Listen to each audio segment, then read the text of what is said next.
Programa não recomendado para menores de 10 anos.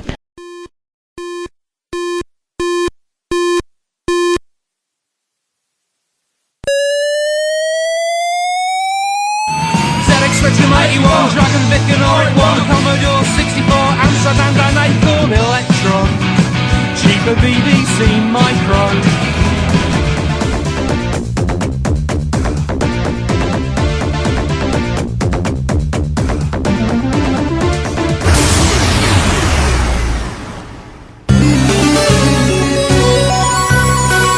Retrópolis, a cidade dos clássicos.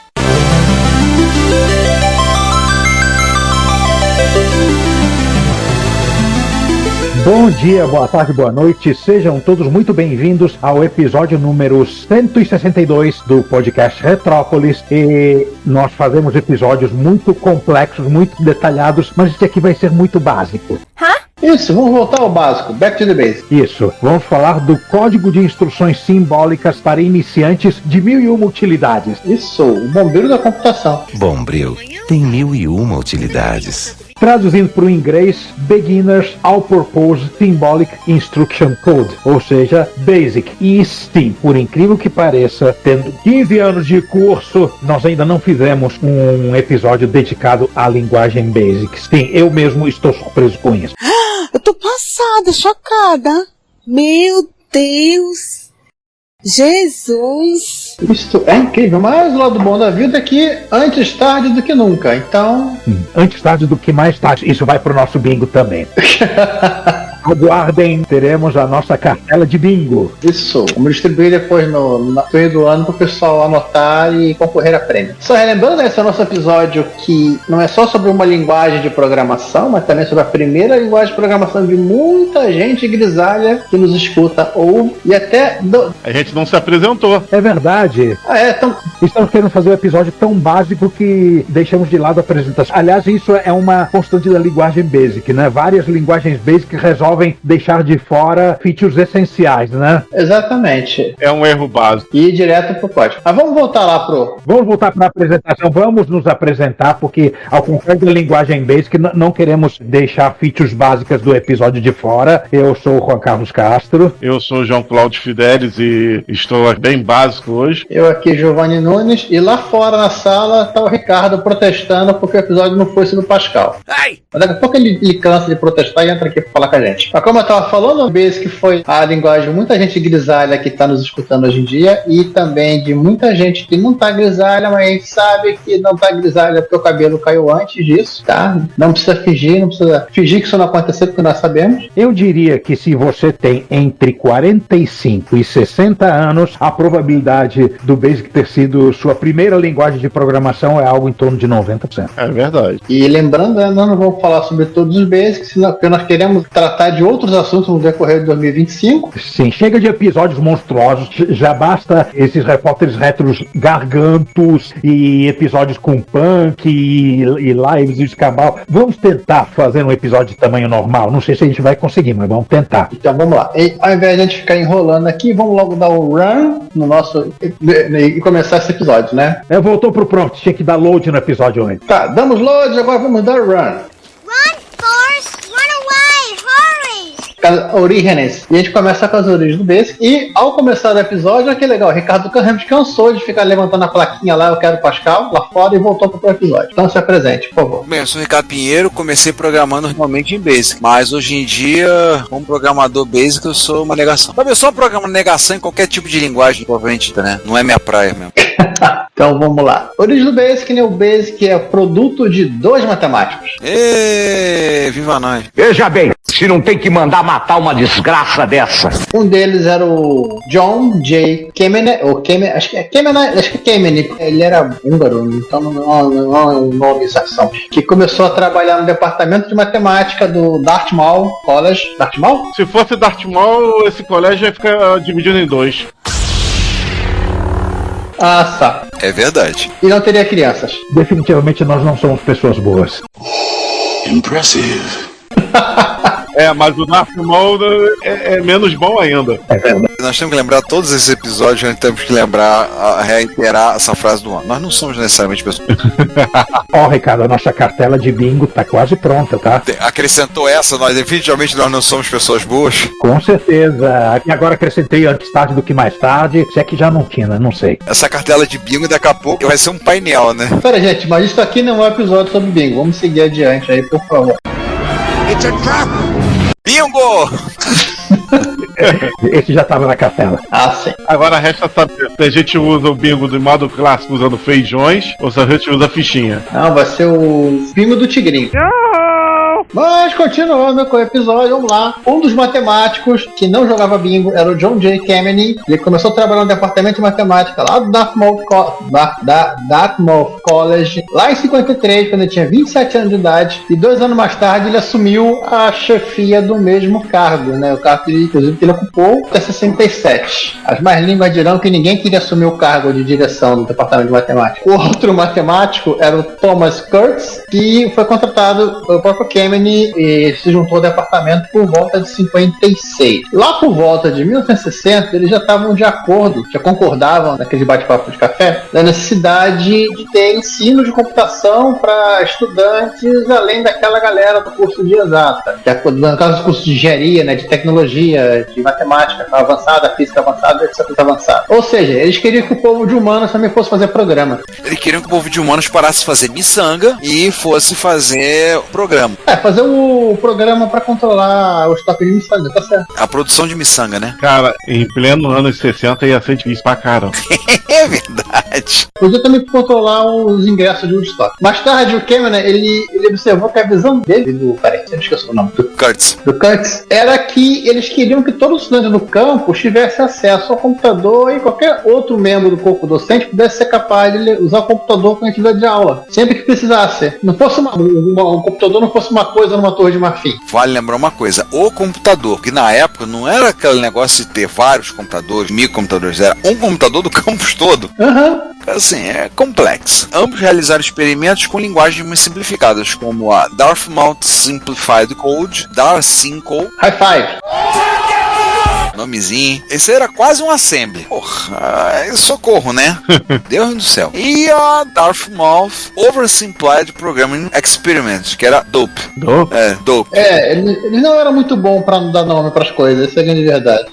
O DOPE em inglês tanto pode significar Dorgas, Manolo, ou cara bobão, um otário. Ah, aquilo que o Homer Simpson fala. DOPE! Eles podiam ter feito a IBM, botavam a linguagem com o nome de sequência de números, né? Mas era um teste, né? Era experiência. Não rolava, né? Virou aulatrote pra calorada, né? Botar lá. Eles pegaram a galera que tava entrando, dava assim e viu o que acontecia. Não, virou na prática, virou aulatrote. Que nem a famosa aulatrote no estudo de matemática da FRJ, a teoria do vetor curvo. Isso é possível. Isso é um clássico. E eu confesso perante os presentes que eu sou um dos autores dessa aulatrote. Nunca consegui aplicar. Um amigo meu aplicou. Abração pro Cláudio. Mas eu e ele escrevemos a aulatrote, teoria do vetor curvo. Mas isso não é um podcast sobre matemática, felizmente, porque falar de matemática falando, tem que desenhar, né?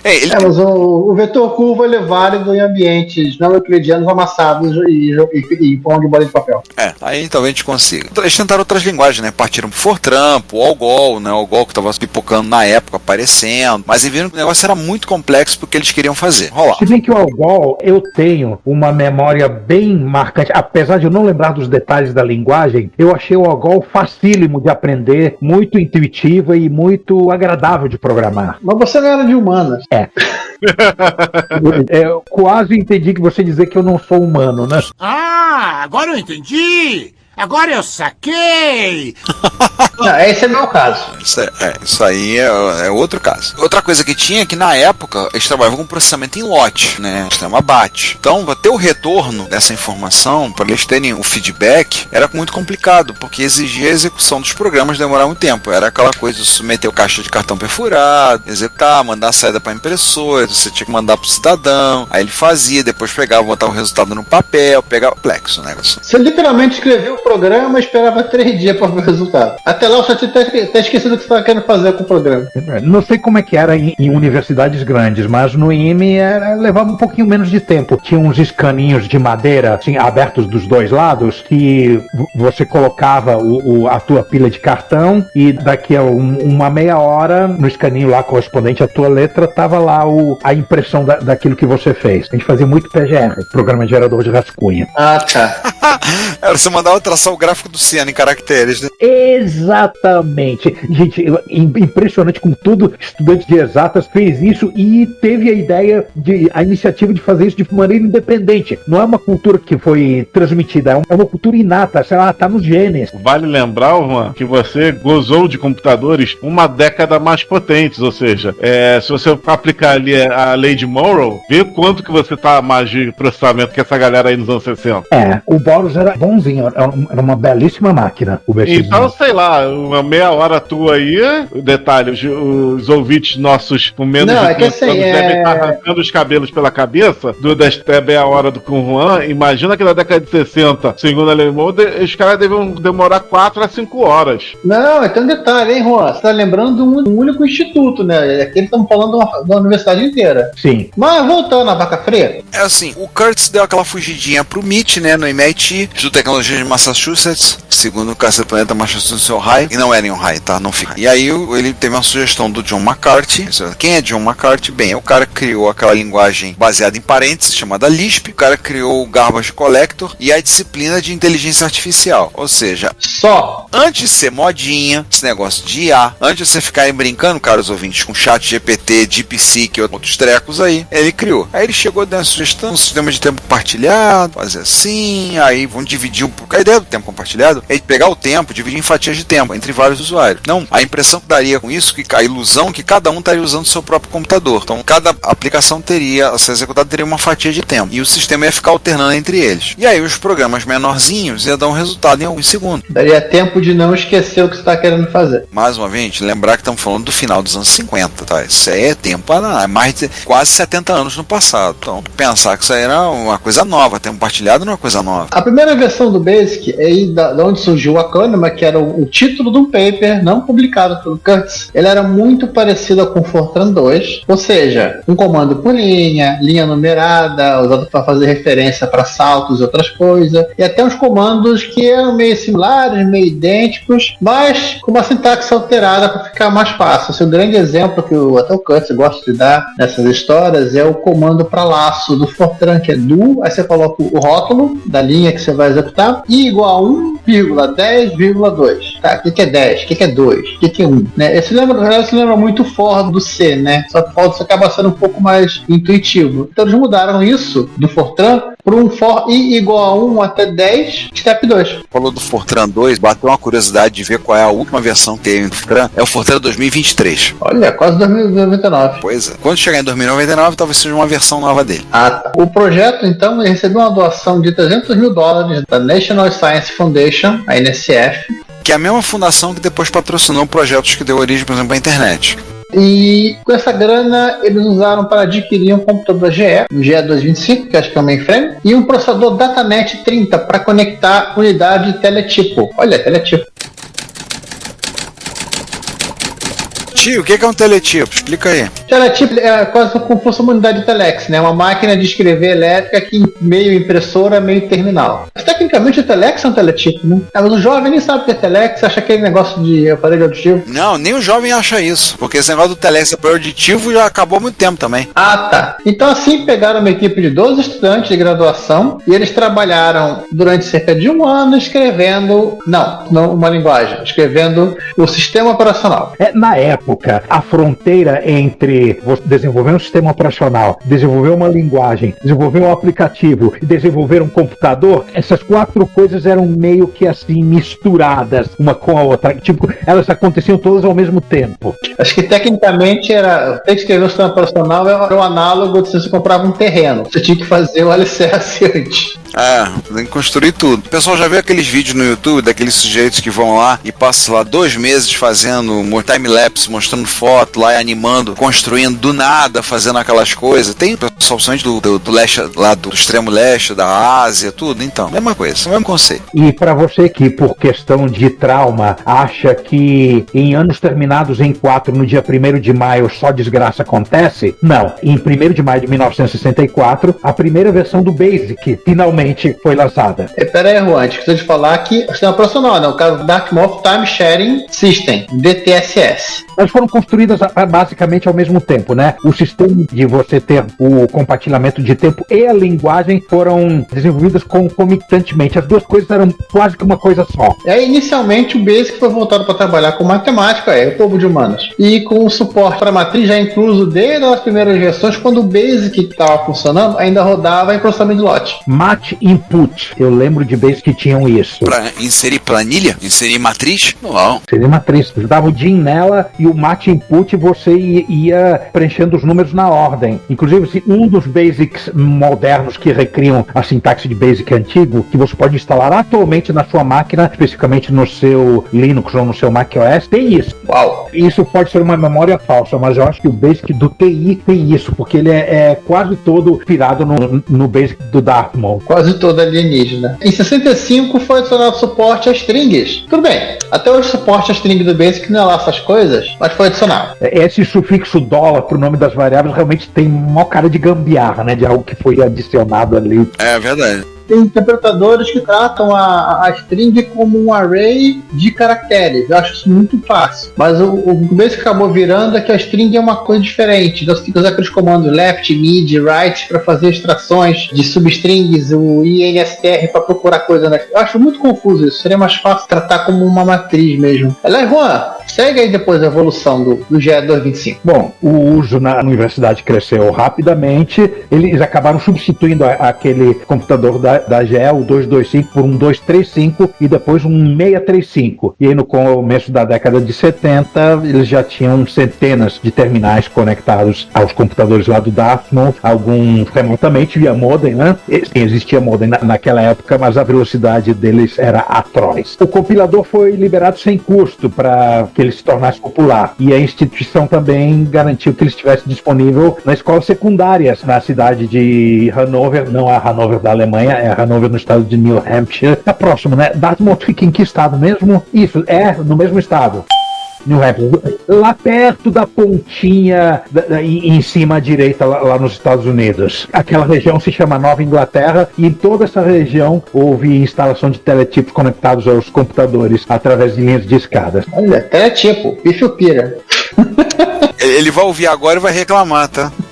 Da sua manifestação em relação a ele. Lá na cidade de Hanover tem até um monumentozinho, né? Tá uma lembrança, uma placa comemorativa assim no meio de um parque celebrando o BASIC, veja você. Vamos botar o link pra essa placa aí no show note, vamos. Ah, legal, eu tô vendo a placa aqui, é uma placa bonitinha, tá? Tem o logo em cima, eu acho que o logo de cima é o logo do próprio Dartmouth College. Não, é do estado. Do estado? Esse logo de cima é do estado do New Hampshire, é a placa do próprio governo estadual. Ah, então os marcos aqui, interessante. Tem inclusive as coordenadas de latitude e longitude, se você quiser tentar achar. Você aponta o GPS e dirigindo até lá. Dá pra você ver lá, procurar no Google Maps e ver se fizeram o Google Street View. O maior risco que tem é você encontrar enquanto passar, ligar o Google Street View, abrir a câmera e ver alguma coisa que você gostaria de ter desvisto. Google Maps, né, cara? Tem sempre alguém vendo a câmera do Google passando, querendo fazer uma macaquice. Sabe como é que é, né? Mas vamos lá, com a popularização da linguagem e o surgimento, óbvio, de várias variações, o BASIC criado em Dartmouth passou a ser chamado de Dartmouth BASIC. Simone, solta a vinheta aí. Nosso site e podcast são gratuitos, o que significa que você gasta nada para visitar o nosso site, assistir o que temos no nosso canal do YouTube, ouvir nossos episódios, nada. Mas isso não significa que não tenha custos, pelo contrário. Nós da equipe investimos tempo, conhecimento e dinheiro nossos para entregar a vocês o melhor conteúdo que pudermos proporcionar. E nós não pretenderemos poluir nosso site com anúncios, ainda mais em tempos onde bloqueadores de anúncios são fatos da vida da internet hoje em dia. Então pedimos a vocês que colaborem conosco para o sustento dentro dessa nossa iniciativa cosmopolita. Você pode pagar o IPTU, sim, o Imposto Predial e Territorial Urbano da cidade de São Tramiel de Retrópolis. Mas aqui o tributo é facultativo e o valor é baixo. Logo, pedimos uma contribuição no valor de um cafezinho ou de uma garrafa térmica cheia de café. Na página relacionada no nosso site, você pode encontrar maneiras de você contribuir. Agora, se você doar o valor de alguns cafezinhos, você poderá receber um brinde nosso, um cordão de crachá ou de pendrive, a sua escolha. Se o valor for ainda maior, você ganhará, além da nossa gratidão, uma camiseta. O frete é por nossa conta. Nós temos também QR Code para depósitos via Pix, temos a nossa chave Pix, além de botões para doação pelo PagBank, pelo PayPal, pelo Mercado Pago. Então, contribua pagando o IPTU como um legítimo residente de Retrópolis. Você também pode ir para o link de loja no menu superior do nosso site e adquirir no Mercado Livre ou no Shopee algum dos itens que vendemos: camisas, cordões, adesivos, os itens das nossas campanhas de financiamento coletivo, como os baralhos de amigos e videogames e o livro O MS-DOS Revelado. Temos também links de afiliados que estão na lateral direita do site, abaixo das nossas redes sociais. Se você for comprar algo na AliExpress ou na Amazon, acesse o site a partir dos nossos links, que receberemos uma pequena comissão da sua compra. E, por último, se você quiser doar algum item de hardware, aceitamos de bom grado. Sempre temos interesse em incorporar o erário retropolitano, algum microclássico que precisa de carinho e amor para dar alegria a muita gente. Todas as doações, lucro obtido nas vendas, comissões de link de afiliados, tudo é revertido para a Secretaria de Fazenda de Retrópolis para a manutenção da estrutura da nossa cidade. E você estará nos ajudando a manter a Cidade dos Clássicos viva e ativa. Muito obrigado pelo seu apoio. Seu reconhecimento não tem preço. Acorda, Simone! E agora nós vamos para outro mundo. Só uma coisa, é o Basic básico. É. Gente, esse é o título do livro no qual eu fiz o semestre de Basic no INE. Basic básico. Era um livro de capa branca. Cara, acho que eu vou catar esse livro na estante virtual. Eu tô na maior nostalgia de livros, de achar os livros de memórias desencavadas assim.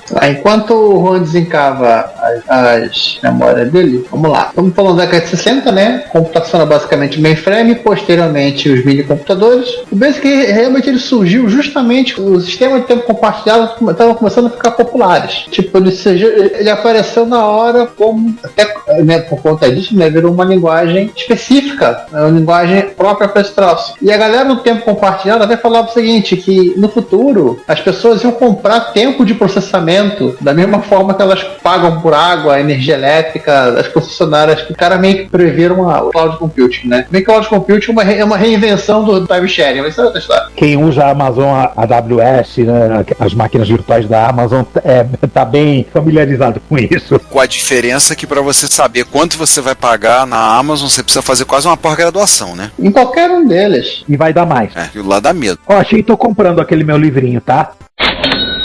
Viu? Memórias desencavadas com sucesso. A General Electric, que tinha trabalhado com o projeto Dartmouth, porque ela não é boba, ela acabou escrevendo o próprio sistema operacional dela, de tempo real, que é o Mark I. Deve ter algum britânico na equipe. De tempo real não, de tempo compartilhado. Tempo compartilhado, desculpa. São tempos diferentes.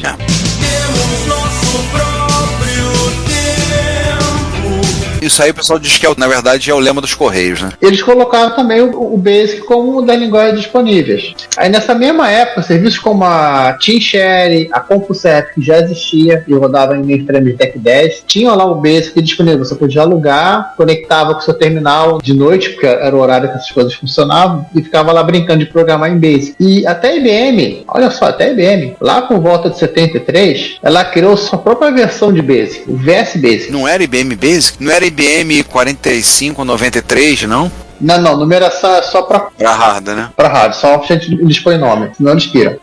Dependendo do que fosse, ele acabava os números, no intervalo de 09999. Então, e aí assim, a popularização dos mini-computadores só ajudou a espalhar mais ainda o uso do Basic. Em 69, a HP lançou o HP Time Shared Basic, QSB, que ela meio que se inspirou, meio que copiou o que o pessoal da Dartmouth fez, né? Com a história do usador dos computadores, ela pegou a versão mais básica da série HP 2100 e deixou ele para fazer tarefa de entrada e saída, tipo, ligar terminal, ligar impressora, carregar coisa, né, e pegaram outro 2100 agora, uma configuração mais parruda, que era o sujeito que fazia o processamento do programa do pessoal. Tudo isso custava a bagatela de $100 mil.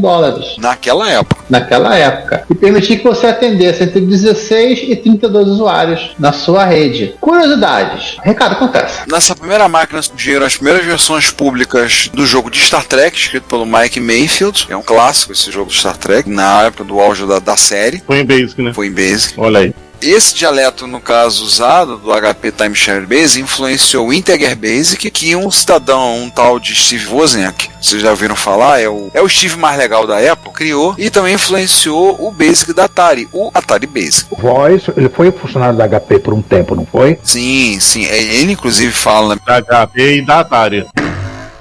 Na Atari eles prestaram um serviço. Ah, eles foram terceirizados. Foi contrato. Foram, eles fizeram como um serviço. Agora, para HP, ele trabalhou e ele dizia que na época o sonho dele era trabalhar e se aposentar como engenheiro na HP. Era o sonho dele. Então, assim, graças a esse computador, a HP se tornou a terceira maior distribuidora de mini computadores na época. Pô, caramba, não sabia que ela tinha feito mini, não. A mini é o maior, que era a Digital. Quem era o segundo? Quem lembra? Data General. Ah, Data General. Sim, ela só tava atrás das Mega Blaster. Ah, sim. Digital e Data General. Será que chegou a ter empresa mini da HP no Brasil ou universidade? Eu não tenho nenhuma informação disso. Talvez sim. Eu sei que na UFRJ tinha Boros, tinha uma outra máquina que eu não lembro qual, na minha época. Comentadores aí do episódio, se vocês lembram de mini ou mainframe da HP sendo usado em algum lugar no Brasil, por favor, se manifestem-se a si próprios. Enquanto isso, a gente tá falando dos mini, falamos da Digital Data General, a HP era a terceira, a Digital era a primeira, e a Digital simplesmente ignorou o Basic, achou que era uma modinha passageira. Leio do engano. Pois é, que ela já tinha sua própria linguagem, a Focal. Foca na foca. Foca na foca. Foi o que o CEO deles disseram. A Focal era baseada na JOSS, da Rand Corporation. Nada a ver com Joss Whedon. Ah, não. Nada a ver com o Josué. Apesar da explosão dos sistemas de demo compartilhado, tava focando pra tudo que é lado, e os clientes implorando, por favor, botem Basic nessa máquina, por favor, os executivos da Digital simplesmente ignoravam. Estavam nem aí. Dane-se. Tava todo mundo focado no Focal. Todo mundo focado no Focal. Aí, o cidadão David H. All, acho que é All, fala que é AHL. All. É o David All, esse nome não me é estranho, tem outras passagens importantes na história. Não é da Amdal. Não. Empresa chamada Amdal. Não é dele, não. Não. O nome está contido, é só coincidência, né? Não é. Tá certo, o Amdal era o nome de uma pessoa, não era Gene Amdal. Nada a ver. Também, esse aqui também não é o Heimdall, que é aquele que controlava a ponte que leva pra Asgard, não. Que é o Idris Elba que faz uns filmes da Marvel. Mas tem uma coisa em comum com o Heimdall, que ele pegava longe, né? Espada Justiceira, dê-me a visão além do alcance. É verdade. Ah, é verdade. É que ele fez. Pegou bem. Comprar um Basic, vou rodar num PDP-8, ver o que dá. Não, ele comprou um Basic pra deck, ele era executivo também. Vamos parar com esse negócio? O povo tá pedindo. Vamos botar isso aí. Aí pegou, botou no mercado educacional para escolas. Pô, foi um sucesso danado no começo da década de 60 e aí o Focal foi desfocado. Ninguém vai saber o que era Focal em 70. Quem é Focal? Na fila do peixe. Depois a Digital resolveu lançar a sua versão do Basic, dar aquele tapinha no Basic a ficar legal, rodando no sistema operacional dela, que era o RSTE/E, que é o Basic Plus. E o Giovanni falando que o pessoal lá do Dafmont não sabia fazer nomes. A Digital, então... Porra, RSTE/E, mas é aquele negócio, né? A gente fala zoando os nomes, mas assim, não eram nomes necessariamente comerciais, eles não vendiam pro grande público, eles estavam vendendo pra empresa, uma instituição de ensino. Sim. O sistema operacional nem era vendido, ele vinha na máquina. É verdade. Então, assim, qual o nome? Sei lá, podia ser Pedra, um nome, podia ser Bola. Então, nem aí, se dane. Uma curiosidade é que o Basic Plus introduziu as instruções Left Dollar, Mid Dollar e Right Dollar. Olha aí. População de string. E que é uma coisa que você vai encontrar em vários dialetos do Basic. E ele serviu de inspiração para a criação do Microsoft Basic. Tcharam. Teve um monte de jogo feito em modo texto nessa época, rodando nesse Basic, e o David All coletou. Alguns eram portes de versões feitas no Focal, temos Foca aí. E a Digital publicava uma newsletter educacional, eles botavam o código-fonte lá. Afinal de contas, GitHub pra quê, né? Sim. Depois, em 1963, eles juntaram tudo e publicaram um livro chamado 101 Basic Computer Games. Pronto, tá aí o primeiro livro da série 101 jogos em Basic lançados daqui até ad infinito aí que foi usado o Basic em outras máquinas. Em 78 ou 79, o David All fez uma edição desse livro, que é 101 Home Computer Games, assim, que era específico para os computadores de naquela época. Um Basic do Atari, Basic de Apple e Basic de Commodore. Óbvio. É quase a input, né? Isso. O legal desses primeiros livros, né, antes desse que você acaba de falar, que o Basic dele é uma coisa assim bem genérica, né? Meio independente de máquina, só texto e provavelmente fácil de serem adaptados para qualquer computador que rode Basic. A ideia é essa mesmo. E agora eu estou procurando esse outro livro no Abe Books, né, que é um sebo lá dos Estados Unidos. Esse livro ele tem duas capas. Tem a edição da DEC, que está nessa edição aqui da Internet Archive, e tem um que tinha o Spock impresso em caracteres ASCII. Se apareceu, foi recolhido porque, obviamente, é problema de direito autoral. Fascinating. A Paramount não ia deixar passar essa barata. Quando a DEC resolveu cancelar o projeto computador pessoal dela, no qual o David Hall estava envolvido, ele virou, cansei disso aqui, tô fora, caí fora, saiu, criou uma revista chamada Creative Computing, mas isso aí a gente fala depois. No outro episódio fala da Creative Computing. Muito certo ele. Ele comenta, tem um comentário sobre isso no Fire in the Valley, comentando, tipo, o troço estava pronto, a gente já tinha tudo pronto, eu queria ter lançado o computador pessoal alguns anos antes do todo mundo, mas a DEC não quis. Aí anos mais tarde, no leste europeu, lançaram a versão Piratec. David Hall, pra quem se perguntar, tá com seus 85 anos no momento que foi gravamos esse episódio, e escreveu um bocado de livros relacionados dele, além dos Basic Computer Games, desses aqui, tem livros sobre o Timex Sinclair 1000, sobre o HX20 da Epson, o Mattel Aquarius, o JR200 da Panasonic. Aí, Juan! Já vai o Juan catar de novo, vai pra estante virtual dos Estados Unidos, lá vai ele. E fora, ele foi editor da Creative Computing, né? Sim. Em resumo, o Al foi uma das grandes personalidades do Basic, né? Eu não achei o livro original dele do Basic. Só achei o More, Basic Computer Games. Do robozinho? Do robozinho, dos dois robozinhos, né? Vale a pena pela arte dos robozinhos. Tá meio carinho, né? Vou deixar pra lá, chega, sossegar o faixa. Só a curiosidade, ele publicou um livro também, o último livro que ele publicou de 2021, um livro sobre restauração de veículos militares. Caramba! Não tem nada a ver. A picape militar, a Dodge M37, publicou ela em 2001. Em resumo, o cara tem uns hobbies assim... Basic é muito fácil, eu vou reformar veículo militar. Aí, Pífio, não é só você que tem essas doideiras não, tá? Vou te avisar um negócio, hein? Nosso podcast está disponível em vários serviços de áudio. Podemos listar entre eles o Spotify, o Deezer, o Apple Podcasts, TuneIn, Stitcher, Last.fm, iVoox, Castbox.fm, Player.fm e alguns outros. Não deixe de nos ouvir, comentar e também favoritar nosso podcast no serviço, para que outros possam conhecer e possamos espalhar a palavra da retrocomputação. Muito obrigado. Vamos falar onde é que a gente conheceu o Basic? Vamos passar pros microcomputadores? Caiu como uma luva, né? Pô, nem fala. 75, Altair, saindo lá da MITS, começou a surgir, então o Basic começou a ser mais popularizado, porque os entusiastas de computadores já estavam conhecendo as linguagens vindo do grande porte, do mainframe, ou vindo dos mini-computadores, então com isso, eles já conheciam a linguagem, isso já ajudou a popularização. E o Basic era uma linguagem de alto nível que era fácil o suficiente para ser usada sem muito treinamento. Então, assim, foi uma linguagem inicial para muita gente, a primeira linguagem de programação de muita gente foi bom, porque ele era fácil para isso, assim, a pessoa podia trabalhar com ela sem dificuldade de aprender, não ia ter muita dificuldade, era um interpretador pequeno que cabia na memória de um microcomputador da época. Aliás, por falar em caber, daqui a pouco nós vamos falar do Basic na situação mais claustrofóbica que você possa imaginar. Aguardem. E lá vamos nós. Então, rolava, dava. Então daí isso vem surgindo, já falar pela primeira vez da pequena mole da Microsoft. Com o hífen. Na época com o hífen, bem lembrado. Que ficava em Albuquerque. Ficava em Albuquerque. Não é Ricardo de Albuquerque, é Albuquerque. Depois que eles subiram, foram passearam, né? Acho que foi a construção da Microsoft que fez o Pernalonga errar a curva por ali, né? O que é, Gelinho? A primeira versão do Basic para microcomputadores foi o Altair Basic, ou 4K Altair Basic, escrito em 1965 por William Henry Gates III, também conhecido hoje em dia Bill Gates. Billzinho. Billzinho. Paul Allen e um terceiro sujeito que era o Monty Davidoff. Quem foi Monty Davidoff? Era o quinto Beatle?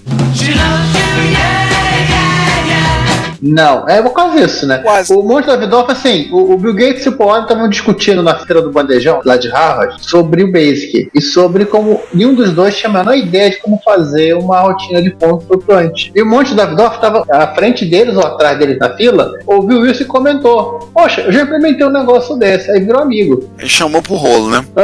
Então, assim, o Altair Basic era pro Altair 8800 da MITS. Ele era distribuído em fita de papel perfurado, né? Caramba. Fita cassete é coisa muito nova. Disquete é muito atual. Muito high-tech. Exatamente, muito high-tech. Nós vamos usar fita de papel perfurado. Não tinha nem drive no Altair. Tinha entrado pra cassete, o que fosse, né? Não tinha nem teclado. O teclado era opcional naquilo lá. Detalhe, eles ainda cobravam $145 pelo rolo de fita. Mas deve ser um senhor rolo de papel, né? É, e mesmo assim, o pessoal do Homebrew Computer Club, que aliás, por ocasião que nós gravamos recentemente, comemorou 50 anos de idade, o pessoal do Homebrew Computer Club fez cópia. Imagino como deve ter feito essa cópia. Será que foi olhando e fazendo furo na caneta? Não, isso tem uma história de que a MITS, a Microsoft, levaram várias fitas, rolos dessas fitas, para um evento. No meio desse evento, alguém, meteu uma fita dessa no bolso, isso foi um evento no hotel, tá? E levou até o quarto de hotel. No quarto de hotel tinha uma copiadora de alta velocidade de fita de papel perfurada. Nossa! Meu Deus! Claro, porque é uma coisa que você sempre coloca na sua bagagem quando você vai viajar, né? Você coloca lá shampoo, sabonete, barbeador, sua perfuradora de fita de alta velocidade. O cara copiaram aquilo ali e devolveram a fita. Adorei a malandragem, adorei. Você adorou e todo mundo adorou, menos o Bill Gates, que subiu nas tamancas e escreveu uma carta xingando de tudo quanto é nome feio quem copia software sem autorização, que era a famosa carta aos robistas, né? Sim, a famosa carta que ele pergunta: como vou poder criar meu império do mal se vocês ficam roubando o recurso da minha empresa do império do mal? Haja vista, dizem que o termo pirataria foi cunhado ainda nesta época, porque Bill Gates, indignado, chamar esses ladrões são os verdadeiros piratas. 13 piratas sobre o caixão, e uma garrafa de rum. O que eu me lembro de ter lido é diferente, que vem das rádios não licenciadas que tocavam música, né, sem pagar os direitos autorais e estenderam esse termo para software. Ou qualquer outra coisa. Em resumo, ele já tinha ouvido em alguma rádio isso aí e mandou essa, pode ser. Esse aqui é o caso de claustrofobia que você está comentando? Não, é mais pra frente. Ah, tá. Eu só gosto de lembrar uma coisa que é importante você mencionar: pirataria é crime, afundar navios da cadeia.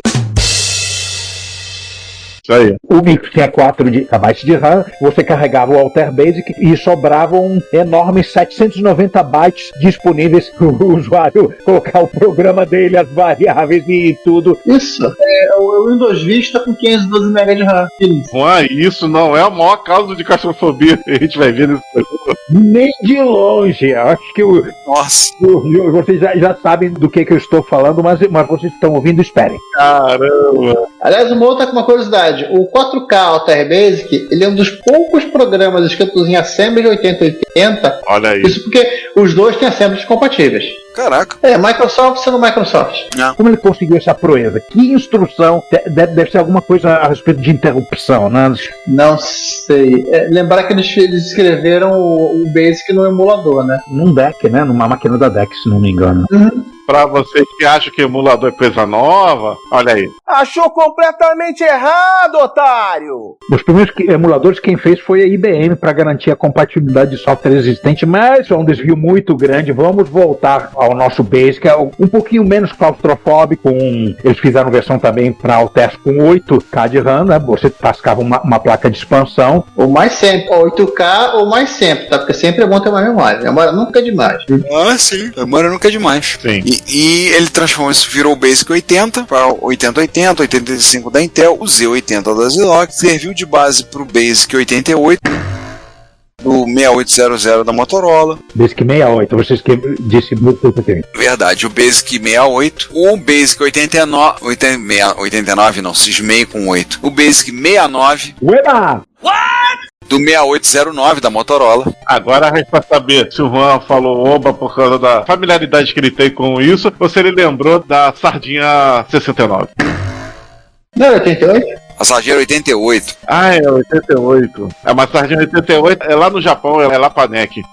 E ainda o 6502 Basic, que não digam. Imagina, pra qual processador que ele foi feito? O 6502 da Morse Technology. Não, padrão é tudo, né? O Basic 80 para as máquinas 80, o 68 para o 68000, o 69 para o 6819 e o 6502 Basic para o 6502. O padrão é tudo dessa vida na Microsoft. O Basic 80, em versão principal, versão foi lançada em 1981, que é a versão 5 dele, né? A versão estendida dele foi usada pelo Microtan 65 da Tangerine, um computador chamado Tangerine, nossa. Não, o nome da fabricante era Tangerine. Pior ainda. Não tinha uma maçã? É, isso ia falar. Tinha uma maçã, uma abricó e uma bolota. Por que não pode ter uma tangerina? Isso aí.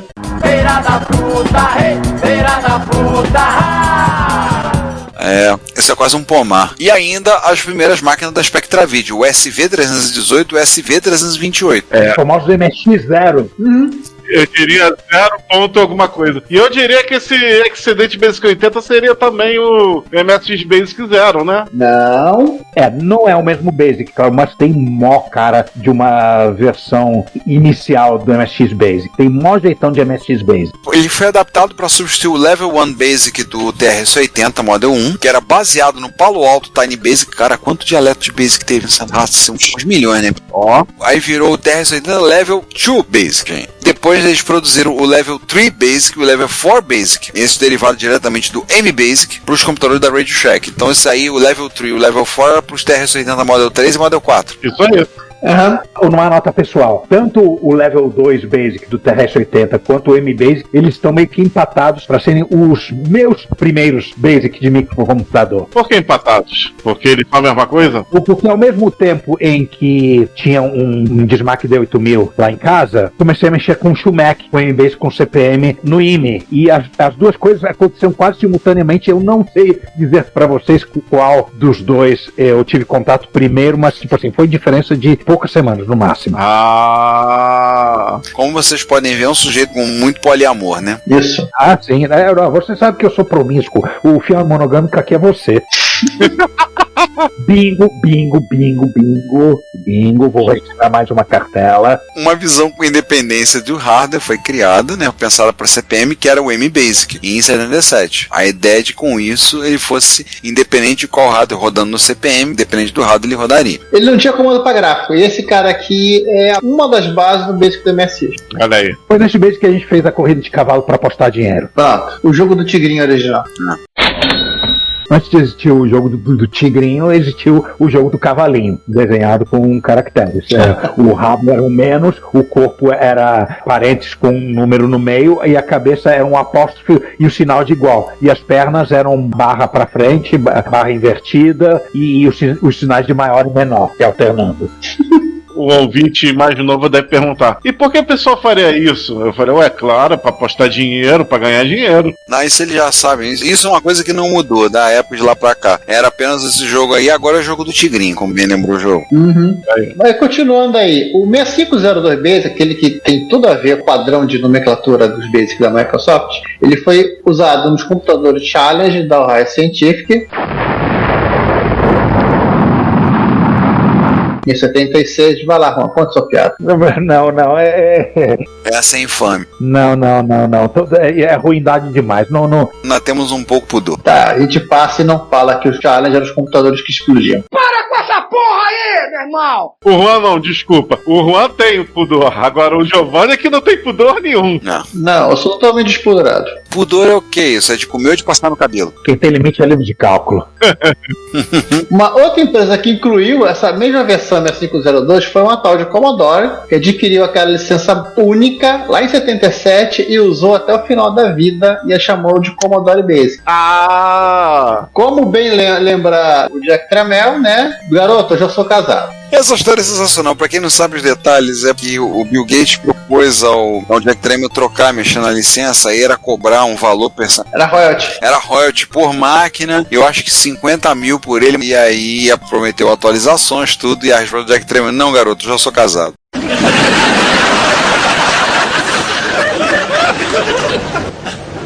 Posso contar uma história pessoal sobre o Commodore Basic que o Ricardo é testemunha? Conta, por favor, conta. Essa história é maravilhosa. A gente já deve ter contado outras vezes, mas vale sempre a pena repetir. Pois é. Tava eu reparando o cabo de áudio e vídeo do Commodore 128, no qual o que tava ruim é o terminal de áudio. Então eu precisava que a máquina fizesse algum som, né? Aí tá, descobri que o Basic do Commodore 64 não tinha funções pra usar o SID, né? Como play, sound no MSX. Então eu tive que digitar umas 2 linhas de POX. Fui lá, digitei e tal. Aí no final, eis que eu aperto o Enter e o computador faz POC. Tá, que merda, hein? Você não queria testar o som? Testou o som. Mas foi só isso. Eu olhei pro Ricardo, o Ricardo olhou pra minha cara e depois começou a rir. É só isso mesmo? Block. Esse Basic que o Tremel comprou pelo preço mínimo possível, era mínimo porque ele não tinha nada de adaptação específica ao hardware, né? Era aquele Basic genericão. Isso significa que para fazer qualquer coisa ousada que seja específica do hardware da Commodore, você tem que fazer programas de linguagem de máquina, tem que ficar dando poke e chamando com, sei lá, ele tem um SR para uma rotina, é o que? É o SR ou o quê? Acho que tem um CR, mas a Commodore também vendia um tipo um Extended Basic em cartucho, que você tinha esses comandos gráficos, comandos de som, companhia. No 128, eles inclusive incluíram comandos assim. É, exatamente isso que eu ia dizer. Alguém tava, gente, já que você tava consertando um 128, era só passar pro modo 128. Sim, era só passar pro modo 128, que eu não tinha feito. Aí eu passei... Tava ali na tua cara. Aí eu passei e eu descobri que dentro do computador, que é a versão 5.0 do Commodore Basic, e tinha o comando Sound Play nele! Esse computador tá uma merda mesmo, viu? Eu demorei quase 20 minutos pra descobrir isso! E o Ricardo riu novamente, claro. Era tudo isso pra ouvir um block. Porra! Tudo isso? Um bloco. Vamos deixar o João aí arrancando os cabelos e vamos falar, já que estamos falando de 6502, vamos falar do elefante na sala. Apple. Vamos lá, Apple. Existia aquele Basic codificado pelo Voice, só que ele não tinha ponto flutuante, então em 1977 pegaram esse Basic 6502 da Microsoft, adaptaram, renomearam para Apple Soft Basic e ele substituiu o Integer Basic nos Apple II a partir de uma determinada geração lá deles. Isso foi até o GS. A ROM do GS tem lá, Copyright 77, Microsoft. Posso fazer uma perguntinha? O Apple Soft Basic, ele surgiu quando? 77. Ele foi pouco tempo depois do primeiro Apple II ser lançado, então, né? A existência do Apple II só com o Integer Basic disponível foi tão breve assim? Foi. Era exatamente isso que eu ia perguntar. Se ele marca a diferença de Apple II para Apple II mais ou nem isso? Ele marca. Ah, o 2 mais é o que vem com o Basic novo. Isso. Então essa é a maior diferença entre os dois. Uma das. Ah, mas ele é meio Apple II pro 2 Plus é meio Coco 1 para Coco 2, né? Não, tem diferença no circuito de vídeo. Ah, parece que o modo de alta resolução só era possível no 2 mais, né? Uhum. Ah, tá. Então o Apple II Plus era o Apple II de fato, que todo mundo conhece. Isso. Outras máquinas que esse Basic se manifestou, o Laser 128 da VTech. Mas espera aí, a Microsoft ela também fez um Apple Soft Basic compatível com o Apple Soft Basic, eu acho que não era Apple Soft Basic, para os Laser 128 da VTech, porque a Microsoft é parça. Os VTechs da Dixmit, aqueles que usam 6847, também tem um Basic desse tipo. Os Oric 1. Os Oric 1, né? Os Oric em geral. O Oric 1 e o Oric Atmos, né? Isso. Eu tenho um VZ200, né? Um laser da Dixmit e realmente o Basic dele tem essa cara assim meio Apple, né? Que o MC1000 também tem. Basic Microsoft. Também teve versão específica para os Atari 8 bits, com o nome de Atari Basic. Atari Microsoft Basic, é um outro Atari. Perdão, com o nome de Atari Microsoft Basic. O Basic da Microsoft, ele não era nativo dos Atari 8 bits, mesmo que já vinham com Basic, né, como XL. Eles tinham um Basic feito pela própria Atari, um Basic até bem capaz, bem bonitinho, mas que... Uma coisa curiosa, o Atari Microsoft Basic foi vendido em disquete, e depois saiu uma outra versão, que é o Atari Microsoft Basic 2, foi vendido em cartucho. É o contrário. Olha só a gambiarra. Todas as features do Atari Microsoft Basic, que vinha em disquete na versão original, elas não cabem num cartucho. Então, se você usar só o cartucho, você fica com uma versão capada do Microsoft Basic e você tem que usar um disquete. O resto das features, né? A única vantagem é que carrega um pouco mais rápido. Nossa. Obviamente não teve muito sucesso e a esmagadora maioria dos usuários de Atari 8-bits usam exclusivamente o Atari Basic. Que será, né? Aliás, tá pra nascer um computador que teve mais versões de Basic em cartucho do que os Atari 8-bits, cara. Eles tiveram outros modelos também. O Atari Basic original foi escrito sob licença para Atari, né, pela Kathleen O'Brien e o Paul Lawton, da Shepardson Microsystem, é o filho do pastor? É, o filho do pastor. Sob contrato, né? E ele foi baseado no Data General Business Basic. Que é mais um dos trocentos Basic que a gente não pode citar, senão a gente fica fazendo episódio até o final do ano. E ele vinha em cartucho 400 e 800 e quando saiu a série XL em diante, meteram esse cara em ROM. Isso aí. Lembrando, os primeiros computadores da linha Atari 8-bits vinham com zero linguagem em ROM. Vinham com zero ROM, né, praticamente. Para isso, inclusive, servia aquele outro slot de cartucho, é o left ou right, nunca sei qual, para você usar. Um deles era do Basic. Isso. Ou outra linguagem que tu queira trabalhar, que tinha outras linguagens também para os Atari 8-bit. Hi, I'm Alberto Teodoro from 8-Bit Inside, and I listen to Retropolis.